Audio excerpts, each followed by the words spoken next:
做乜咁無聊啊你？做啲無聊嘢都幾好玩啊！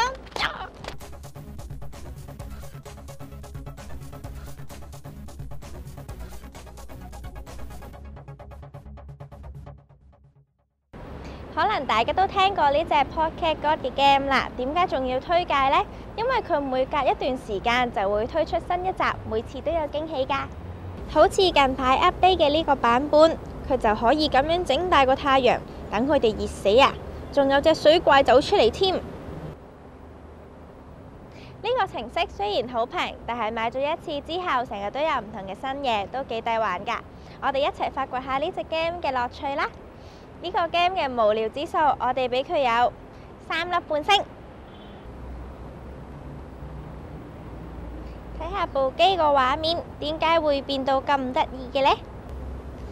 原因係日本 Yahoo 推出一系列嘅哆啦 A 夢程式，你 download 晒佢哋落嚟之後，學我咁慢慢砌，就可以砌到哆啦 A 夢出嚟㗎啦。唔好睇呢個系列咁多個程式，其實佢哋每個程式都好有用㗎。有啲可能係計數機，有啲可能係計時器喎，另外又有啲可能係漫畫。呢個程式都有少少用，唔算太無聊啊！我哋俾佢有2粒星。呢個叫 Talking Cow 嘅程式，你講乜佢就講乜啦。你講乜佢就講乜。食飯未啊？我唔同你講嘢啦。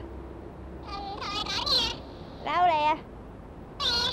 除咗佢會同你講嘢之外，你撳下佢隻眼，佢又會叫喎。你打開佢個嘴，佢又叫。呢個嘅無聊指數，我哋俾佢有5粒星啊！